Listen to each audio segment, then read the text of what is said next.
오늘은 2026년 8월 15일 토요일 광복절입니다. 태극기를 달아야 되는데 비가 와가지고 안 달았어요. 요새 비트코인 가격이 많이 떨어졌잖아요. 8,800만 원대로. 그래서 오늘 보니까 8,900만 원 정도 가던데, 그래서 계속 이렇게 떨어지는 걸 보면서 왜 이렇게 떨어지나, 나머지 주식들은 되게 올라가는데 비트코인만 이렇게 떨어진다 생각이 나가지고 유튜브를 쭉 보는데 훑었어요 오늘. 근데 대부분 비트코인 클래리티 법안 지연되는 문제랑, 그리고 뭐 가격 얘기, 제가 궁금하게 여기던 것들로 도배가 돼 있던데, 가만히 생각해 보니까 비트코인이 이렇게 계속 안 오르고 간다면 나머지 자산들은 그렇게 잘 가는데 앞으로 미래의 모습이 궁금해지더라고요. 그래가지고 챗GPT한테 제가 이제 물어봤죠. 여러 가지 것도 궁금해가지고 막 요즘 이더리움 뭐 스테이블 코인이 막 넘쳐나잖아요. 코인도 너무 다양하고 또 뭐 엑스머니도 생긴다 하고서 막 여러 돈들이 더 막 많아지는 거예요. 뭐 최근에는 이제 북유럽을 다녀왔지만 거기 덴마크 화폐 단위는 DKK 뭐 있고, 노르웨이는 노르웨이 화폐를 또 따로 쓰고요. 그리고 에스토니아는 유로를 쓰더라고요. 미래에는 별 코인이 다 생기는 거예요. 뭐 CBDC에, 원화 스테이블 코인에, 아니 뭐 유로 스테이블 코인도 생기겠죠. 이미 달러 스테이블 코인은 있으니까. 근데 또 뭐 기관 스테이블 코인, 기관 통화도 생길 거라고 하고 막 너무 복잡한 거예요. 그래서 도대체 이걸 어떻게 이해를 해야 될까 궁금해서 막 계속 질문을 했어요. 그래서 제가 궁금한 거에 대한 답변을 정리해서 이더리움, 솔라나, 뭐 리플 이러한 코인들은 RWA를 사기 위한 결제 수단이었고, RWA라는 것은 리얼 월드 에셋이라고 해서 이 모든 전 세계에 있는 모든 실물 자산이 토큰화되는 거예요. 그러니까 현재는 인터넷이 있을 때는 인터넷 온 오프가 있었잖아요.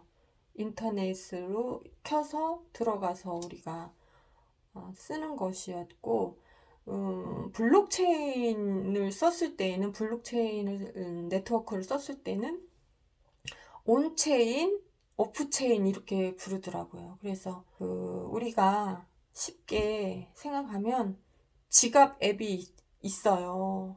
지갑 앱. 그래서 그 지갑 앱이 뭐 코인베이스 월렛이라든지 아니면 이더리움 계열 월렛이라든지 트러스트 월렛이라든지 그런 앱이 있는데, 우리가 그 안드로이드 폰을 쓰던 아이폰을 쓰던 그 폰 위에 그 지갑 앱을 설치하는 거예요. 블록체인 지갑 앱.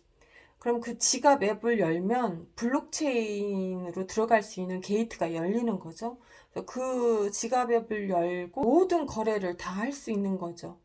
거기서 이제 있으면 거기 비트코인도 들어가고, 이더리움, 이더, 솔라나, 리플 뭐 등등등등등 각종 코인이 막 수만 가지잖아요.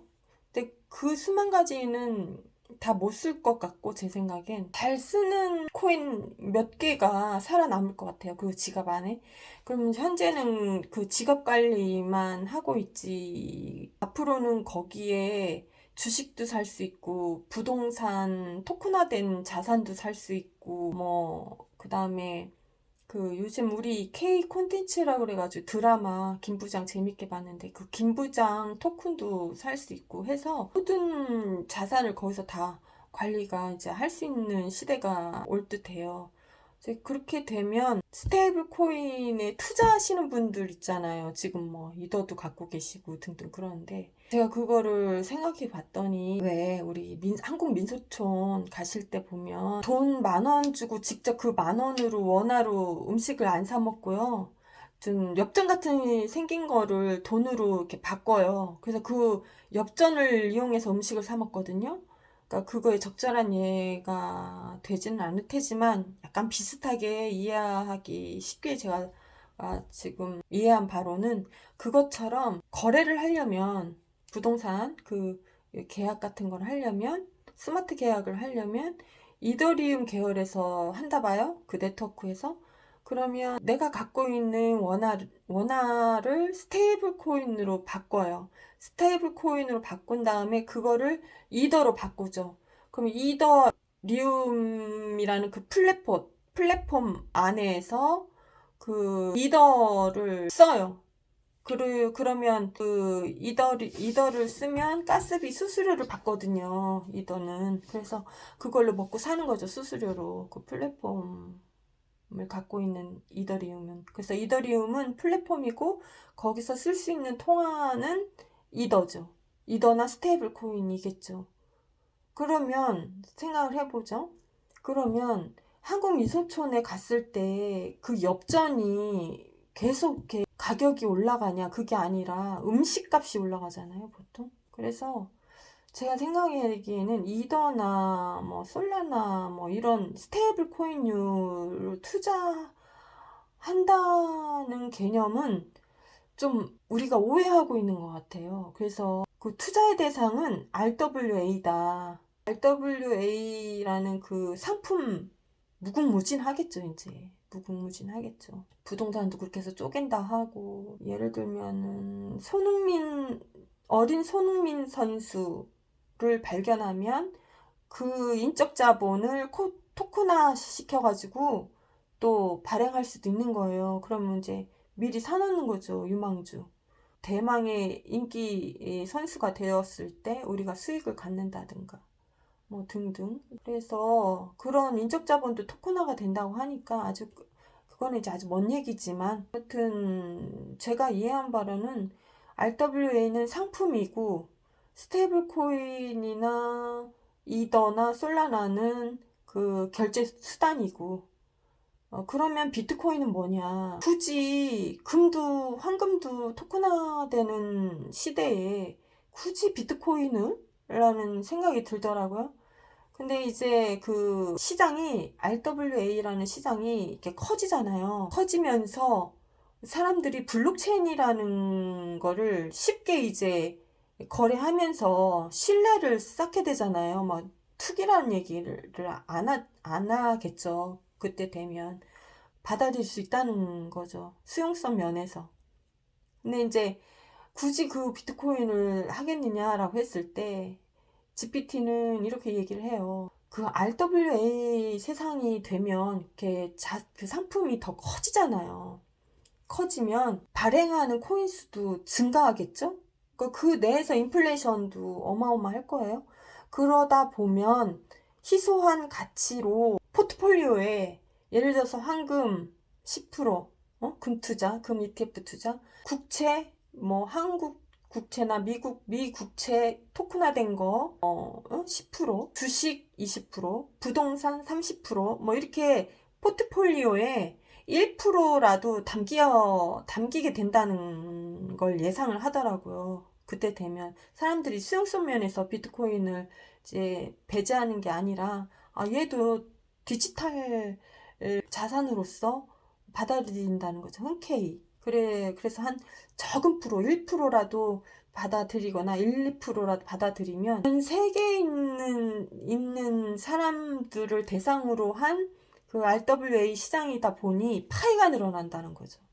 그러니까 전 세계인들이 1%씩, 2%씩만 담아도 비트코인은 시소자산이니까 2,100만 개밖에 없기 때문에 올라갈 수밖에 없다는 논리예요. 비트코인을 주장하시는 분들이. 그래서 그렇게 앞으로 세상이 변하는구나를 어렴풋이나마 제가 상상해 보게 되었답니다. 지금 우리 나이 대신 분들 노후 하시잖아요. 노후 대비 하셔야 되는데 그래서 당장 급격히 올라간다라는 거를 마음에다 접어두시고 비트코인 가격에 너무 그쪽에 몰두하지 마시고 그 비트코인이 살아가기, 돌아가기 위한 그런 생태계가 앞으로 어떻게 발전될 것인가를 좀 더 관심 있게 지켜보시면 그쪽으로 이렇게 책도 읽어보시고 미래 사회를 상상하면서 어떻게 발전될 것이라는 것들, 그리고 지금의 우리가 보고 있는 현존하는 그 지갑도 우리가 사실상 설치 안 했잖아요. 거래소에 두고 계시죠, 보통. 어려워서 우리 나이 때는 비트코인을 따로 지갑으로 갖고 있는다는 건 엄두를 못 내요. 그래서 지금 제가 그 지갑 앱을 설치해 봤어요. 트러스트 앱. 그랬더니 현재 거기에 관리할 수 있도록 거래소와 왔다 갔다 할 수도 있도록 만들었더라고요. 그래서 이런 식으로 초기 지갑인 거예요. 이제 앞으로 그것도 거기에 RWA 상품이 들어오면 거기서 이제 거래가 되겠죠. 그래서 어떤 스테이블 코인류 중에서도 뭐 한두 개 정도가 사람들이 많이 쓸 것이고, 그리고 모든 그 스테이블 코인 중에서 이렇게 수만 가지가 없었는데 계속 생겨났잖아요. 초창기에 이렇게 많이 없어졌잖아요. 근데 지금 너무 많이 생겼어요. 그래서 아마 그것도 다 없어질 듯 하고, 스테이블 코인은 결제 수단이지 투자 대상은 아닌다는 건 확실하다. 왜냐? RWA 시장이 있기 때문에. 더 예를 들면은 카지노에 가보면 카지노 게임을 하기 위해서는요, 칩을 사야 돼요. 달러를 주고. 그러면 저도 좀 해봐서 알아요. 그건 이해가 되더라고요. 칩을 사서 그 칩을 가지고 그 게임하러 카지노를 돌아다녀요. 그럼 카지노는 이더리움인 거예요. 플랫폼인 거예요. 게임을 하기 위해서, 계약을 하기 위해서는 그 이더리움이라는 플랫폼으로 들어가야 되거든요. 그럼 들어갔어. 들어갈 입장문은 그 지갑이라는 앱이에요. 그 앱을 설치해서 들어가면 카지노 게임장으로 들어가는 것처럼 이더리움 안으로 들어가게 되죠. 그 네트워크 안으로, 플랫폼으로. 그러면 거기에 칩이 이더인 거예요. 이더. 스테이블 코인. 근데 그 스테이블 코인이나 칩에 투자한다고 해서 그 칩이 막 올라갑니까, 가격이? 이더리움은 스테이킹이 돼요. 그래서 이자는 받을 수 있을 것 같아요, 이자. 근데 결제 수단이 투자의 대상은 글쎄요. 저는 오히려 RWA를 중에서 잘 고르셔서 그 투자 그쪽으로 갖고 있는 게 더 낫지 않나 그런 식으로. 비트코인은 앞으로 그 사람들 그 지갑에 몇 프로가 담겨지느냐가 관건이에요.